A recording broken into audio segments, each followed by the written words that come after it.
Hola, ¿qué pasa, campeones? Welcome to another episode of DSpot. My name is Diego, here reporting on DSpot platforms, not Barça Blaugranes, because I'm having technical difficulties. So my apologies, because I told Barça Blaugranes I was going to be broadcasting on their platform, but I can't seem to access it. I was supposed to go live at 12:05. It's 12:10. I can't waste any more time. So, again, my apologies for all of the Barça Blaugranes guys that are expecting me to be live on Facebook, on Barça Blaugranes' Facebook page. I'm going to repost this after the session is done. So, again, I have to go live on DSpot. I hope you guys have your notifications button clicked, in which case you will see that I'm going live and will be able to join me in the chat here. Without any further ado, what we're going to talk about, what else? Barça Chelsea. We're going to be talking Artur, bienvenido, Artur, and of course, Andre Gomes, his interview with Panenka.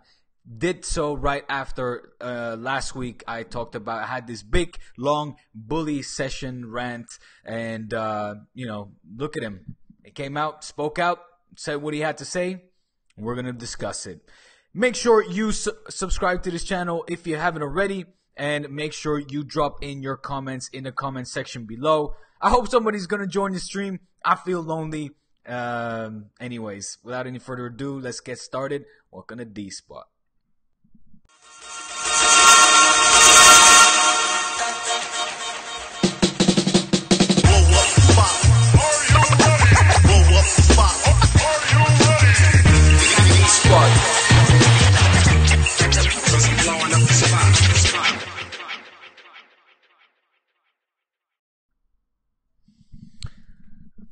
What's up, guys? So, like I said, we're going to be discussing Barça Chelsea, Artur, the new star midfield signer, potentially a star midfield signing in the making, and Andre Gomes. I'm going to keep this session quick, concise, because to be really quite honest, I don't really know where I'm streaming at the moment. It is weird for me to see 0 viewers. Again, I apologize for the people from Barça Blaugranes who were expecting me to be live on Facebook. I hope you have your notifications button clicked on, because I can't seem to access the platform and I can't spend any more time trying to figure it out. So what I'm going to do, I'm going to repeat this. I'm going to be posting this video onto Barça Blaugranes once it's done. I guess not with a lot of interaction today. My apologies. In any case, seeing as I am on DSpot, and if you're new to this channel, make sure you subscribe. Why not? Are you a Barça fan, in which case, definitely subscribe. Are you just here as a neutral or even a Madridista? Also subscribe. Got a lot of Madridista love recently. I love mingling with anybody and everybody from all teams, of all sizes and all walks of life. So make sure you click your notifications button too, so you stay notified, and these kind of things, when I get technical difficulties, you don't miss out. I have to be quick. I have to improvise, broadcast through my usual platform, in this case DSpot,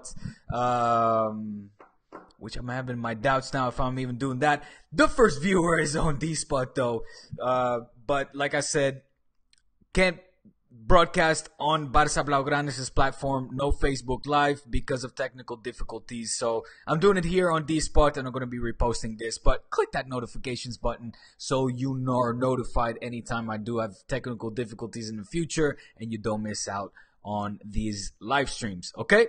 All right, man. That's it. Time to get cracking. Time to get busy. Time to talk Barça. Time to talk Champions League. Time to talk Chelsea as well. Guys, I don't know about your thoughts about what your thoughts are for tomorrow. I'm a little nervous. I am not entirely sure. I'm not going to give a prognostico. I'm not going to give any sort of preview as to what I think the final score will be on the night. What I will say is that I have full confidence in this team to go through to the next round. I just do not see any team out there that is better. We've got, at this moment in the season, at this time in the season, after having obviously played Malaga over the weekend, we have our two star signings playing their best football they have been since arriving at the club. Now, I'm well aware, of course, well aware of the fact that Coutinho will now be playing in the Champions League clash against Chelsea. However, Dembele, this 105 or so million joker, if you will be able to be used, and Valverde might just use him to open up, that Chelsea bus that is arriving on Wednesday, if you know what I mean. And who knows, he might get some minutes. I don't know at this moment in time what Valverde is thinking, if he's thinking of 4-4-2, in which case he will probably use, of course, I mean, Iniesta will play if he is fit. It's not sure yet. But if he does opt for the 4-4-3 formation, which would be interesting and risky, something that, of course, we know he is not, doesn't like to do. He doesn't like to take risks. But I expect Dembele at least to get some minutes. Now, we're seeing a Messi that is more motivated than ever before. We got a motivated Messi. We have a lethal Luis Suarez. We have a rested and inspired Andres Iniesta, hopefully. And we got double trouble coming from the double pivots in Busi and Rakitic. That's what you get from coming live. I have to open this door. But listen, give me 1 second. I'm going to come right back. Drop in your comments in the comment section below on what you think the outcome will be. I'm feeling very lonely. 2 lonely viewers. Again, my apologies to the Barca Blaugranas people. I'll be right back. That's what you get for going live. Could I do?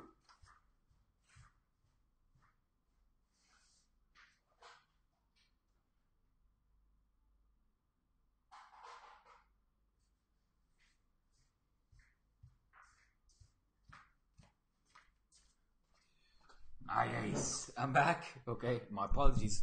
That's what you get from going live. Okay, now you know what? I'm gonna keep this stream shorter than expected because I'm not entirely sure what's going on. Obviously, I'm not broadcasting on a normal platform. In any case, what I wanted to talk about as well is that there's going to be a lot of pre-match shows coming from DSpot. Okay, I have an interview that I'm going to be holding with the number one Chelsea YouTube channel, which is managed by Sophie Rose. If you know of her, you probably have seen her stuff. She has a great channel dedicated to all things Chelsea, and I'm going to be talking with her tomorrow. So thanks for David Garrido from La Liga Lowdown for organizing that. I'm going to be promoting both La Liga Lowdown as well as DSpot, and or talking to her about obviously the match, but that will be broadcasted on DSpot. And then on Thursday, I have an interview, a post-match interview with Eugenia, also a big-time culé coming all the way from Venezuela. And that will be happening on Thursday. What else? I'll also be talking, of course, to my now buddies on Twitter. I'll be talking to Noel and possibly some other culés as well. So just a lot of content will be coming over to you guys these next couple of days, both ahead of Barca Chelsea as well as afterwards. I see now Nitigia, Shakir, Bora. What's going on, guys? Again, my apologies for this awkward broadcast, but for some reason or another, I'm not able to go live on the Barca Blaugranas platform. It's a shame. And I wasted a whole bunch of time trying to figure it out, but do not fear because more content will be coming your way over these next couple of days. So, moving on to the next quick topic, I wanted to talk to you guys about Artur Bienvenido, the star midfielder from Gremio. I wanted to quickly give you... Oh, who's this guy? I wanted to give you guys a little bit of my thoughts, a little bit of my feedback, and doing so, I wanted to just show you guys a couple of his highlights. Some of the highlights that really kind of stood out to me. Now, this guy, he's been called the Brazilian Xavi, and looking at the way that he plays, and I have to confess, I haven't really seen him play that much. The times that I have seen him play was mainly in the what was it, El Mundialito. That's really where I got to get a good impression of him. Other than that, I don't have much time, so I haven't been really following much of the Brazilian league, to be really honest. But certainly, of course, watching the YouTube highlights, it is clear to see why Artur is kind of so much described or so much linked to Xavi when it comes to his playing style. He has that ability to be very calm on the ball, to turn away, to make it a defender or make the opposition think that they can get to the ball and then quickly basically turn around. I say quickly, but it's all so controlled. It's also done with such ease, such elegance. He's got that now you see it, now you don't type of moves. You see that? You see how he turns around there? Just makes from a difficult situation, is able to basically, look at that, bam, make from a difficult situation, find the right solution, create a whole bunch of space for himself. Very good protecting the ball, very good on the ball. I understand why Barca wants this kind of player. You know, Xavi has brought so much success, obviously, to the club. It is very hard to replace Xavi. I'm not going to put this kind of pressure on this kid at this moment in time. All what I will say is that from what I've seen and from what I've read and from what friends have been telling me as well that watch a whole lot more football than me, is that, you know, this guy is the real deal, and we should be counting our lucky stars that he has come to the club for a good price as well. It's 30 million in total plus 9 in variables. So you know, the question is now, will he come in June? Will he come in January? I keep reading different reports. Then I hear about him coming to June. Then I hear about him coming to January. What is also true is that excuse me. What is also true is that of course, we have a problem, entre comillas, a problem in quotation marks, but we have an overbooking when it comes to not only players but extracomunitario players, so players that are not from Europe. So, you know, Felipe Coutinho is expected to be, you know, obviously he's played in Europe for a very long time. He's played in Espanyol, then moved on to Italy, then obviously England. But apparently he cannot yet opt for a European passport. So we'll have to wait there. Now there's a lot of talk about who will be moved out, seeing as it does look like Felipe Coutinho will not be able to get his passport, the European passport, in time. Now, a lot of people talking about Paulinho leaving. A lot of people talking about Yerry Mina leaving.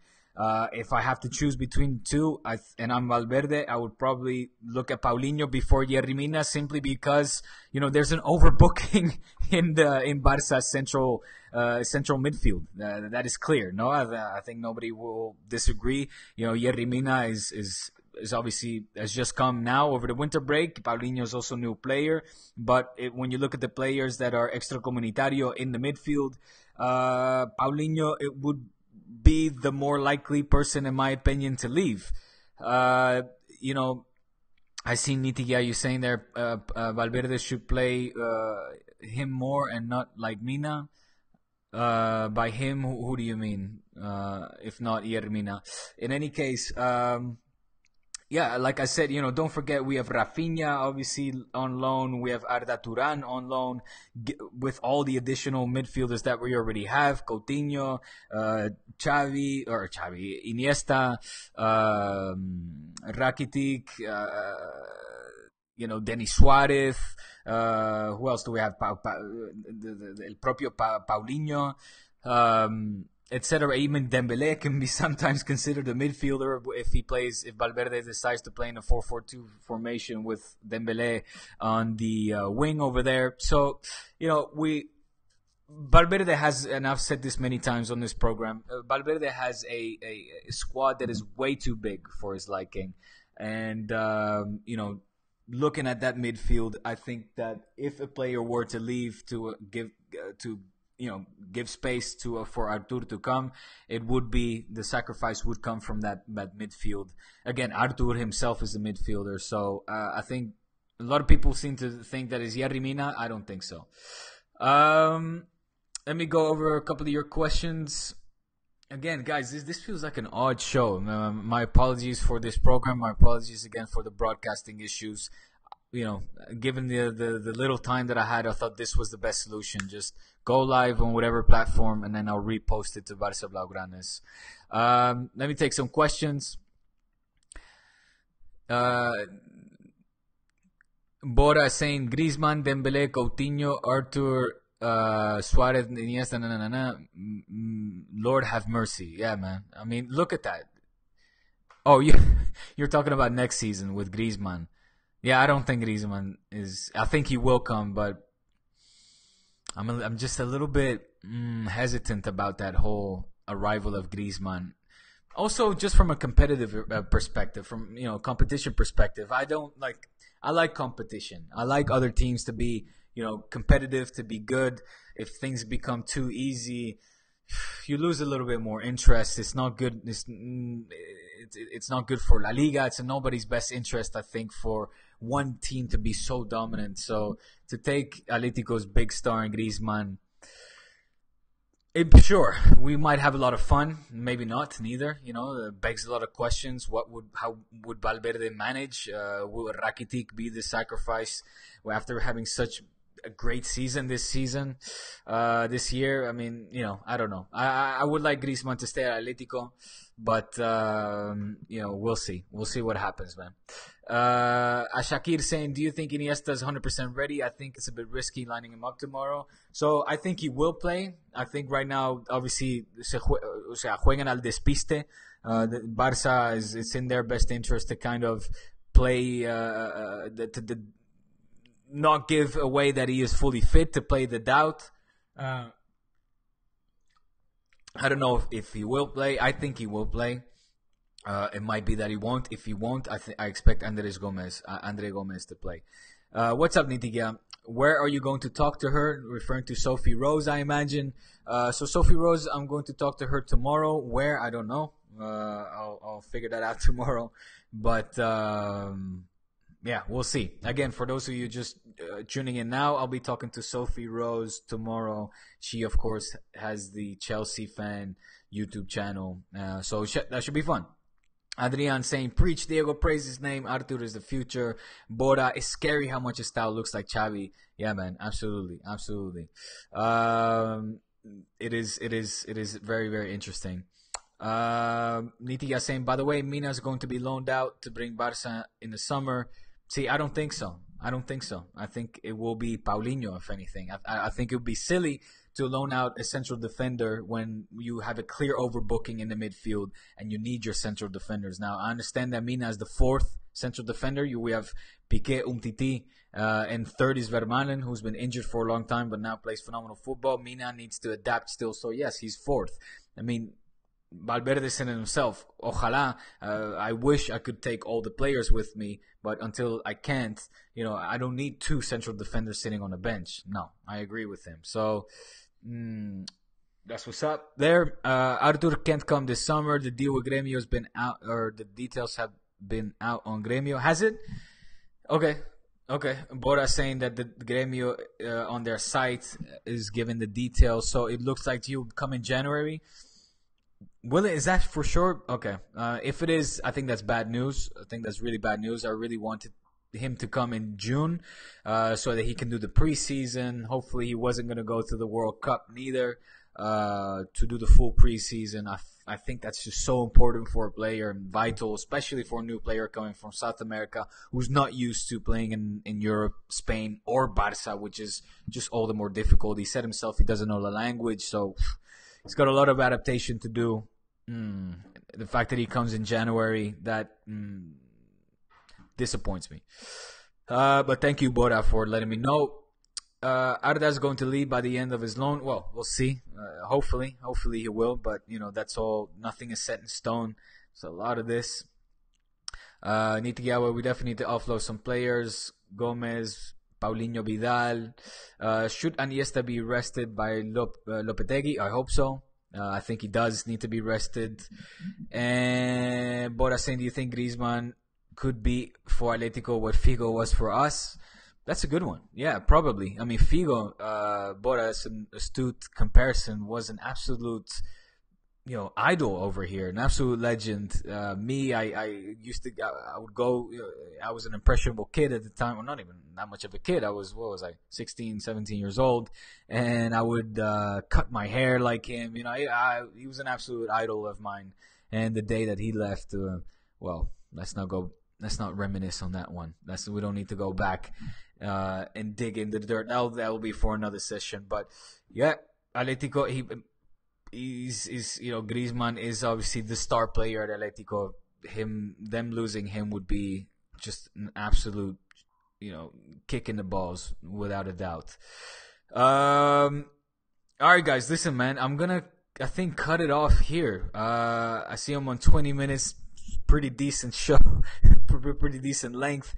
I apologize for the confusion and everything, but like I said, for some technical issue, I was not able to broadcast on the Barça Blaugranes platform.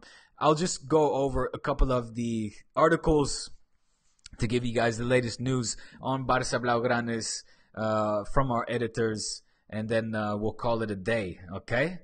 So, Nitigia, for your question here with regards to Iniesta, here's a little preview from our Luis Mazariegos, where he says, Barcelona head into the second leg of their Champions League clash with Chelsea with 2 advantages despite the score being tied. Which, in my opinion, the score is also an advantage, given the away goal. 1, the away goal. Oh, okay. Luis agrees with me. 2, they are at home. Absolutely. Still, this is finally balanced. 1 goal puts Chelsea in the driver's seat, and they could even concede an equalizer and still be alive. And they have the chance of ending the match 2-2 and progress on away goals. For that reason, they feel they'll always have a glimmer of hope. Even if Barca go up 2-0, that's the chance, however remote it is, that Chelsea could nab 2 goals and go through. Luis, your tone is a little bit pessimistic, if I may say, in the beginning there. But yeah, of course, that is possibly an outcome. Let's hope that it won't be, but it's a possible scenario. Of course, it's a plausible scenario. Here from Espanyol to Barcelona, the evolution of Felipe Coutinho. Daniel wrote this one for us. A great article, which you should go through yourself, detailing his time at Inter, of course, at Espanyol as well. Look at him over here with the little fro, and over here at Liverpool. So make sure you take the time to read that. Any other news? Barcelona still need to decide who the 11th player is for Chelsea. So let's have a look here. Luis again. A lot of this will depend, of course, whether or not Iniesta will be fit. But here, Barcelona fans are optimistic that Iniesta will be fit. Indeed, we are, to face Chelsea in the UEFA Champions League second leg. But even if so, Ernesto Valverde still has 1 spot open in his starting 11. There are 4 choices to pick from: Paulinho, Dembele, Aleix Vidal, and Andre Gomes. I'll tell you what. I'll tell you my pick, okay? I'll tell you my pick. I would love to see Dembele, but I think it'll be this man. Andre Gomes, who Valverde will choose just because of the fact that Valverde has been showing him a lot of confidence in big matches, and it's worked out. Again, I don't need to go back over all the matches, but in Valencia, in the Mestalla, in the Wanda Metropolitano, big matches, Valverde is shown to have trusted Andre Gomes, so it wouldn't surprise me if he goes with him. On that note, all of you guys will probably seen Andre Gomez's interview with Panenka. Panenka is a great, probably in my opinion, the best football magazine here in Spain. Independent, just they do excellent work. They have an awesome revista, awesome magazine, print magazine with beautiful pictures, great editorials, great writers there. And they had a really good interview where Andre Gomes talked about his feelings. Do I need to say any more? If last week my rant was about Andre Gomes and how we should be supporting him because it is our support that influences his gameplay, he came out and he said it, man. He said, there's times where I'll play and I'll still be thinking about the mistakes that I've made over in the previous games. And then, of course, the pressure of the audience, the pressure of the people. Sometimes I don't even leave my house to avoid having to hear any kind of potential smart-ass remarks or abuse that might come my way. Guys, I see you there, Andre Fompel. We love you, Andre. What an epic movement. Did I start it? I didn't start it. It was another Dutchie Koulé, actually, that started it. We love Andre. And that's Andre Gomes, not Andre Hazes, of course. But little inside joke for the Dutchies, for Andre Fompel. But it's not. I didn't start it. I just tagged along, and I like to think that I had something to do with it, with my rant of last week. Probably not though. But it was just the timing of it was funny. It was curious. But look, I'm happy. I'm happy with this movement, and we need more of it, guys. Anytime a player's wearing a Barca shirt, we have to support him, especially during game time, especially during crucial games, like when we're playing for La Liga against our closest rival in Atlético de Madrid. There's no place to be booing, or doing any sorts of that type of business. Like I said, let's leave that for another team. You all know who I mean. All right. I'm going to be signing off. Ahmed saying, how are you, big brother? Hope your family, friends are doing well. Everyone is doing good. All excited for tomorrow's big clash. Hope you are doing good as well. Ahmed Bora saying, young, healthy millionaire playing at one of the world's biggest teams is being booty. Feels like shit. Can't leave home. Grow a pair of balls. Work hard and prove everyone wrong. People worldwide have serious issues and are more positive than Gomez. I don't like our fans booing him, but a pro player, you need to have better mentality or you end up playing on the Arsenal bench. Listen, I can understand, and Bora, you're absolutely right that people have bigger issues. These are, I call them kind of, white people problems, if you will. I agree. There are people that wake up every day with mountains of debt, have a shitty job, have got a lot more serious problems to deal with, and get up and get busy and get cracking. So, but that said, from a Barca fan perspective, I think that we can all agree that it is just unproductive to boo our fans, especially during game time. We can critique them, before or after a game. We can like a player more or less. Me, I have my preferences as well, but I just don't like, and that was really what my rant was about. Stop fucking booing during games. What the fuck's that about? Like, what is that about? Who does that do any good? Does it do good to Barca? Absolutely not. Does it do good to the players? Also not. You saw in my last episode, I showed you guys all of the video footage of Ernesto, ¿cómo se llama? Ernesto Valverde, Ter Stegen, Pique, everybody turning to the crowd saying, "What is this about? Why are you guys booing him?" So you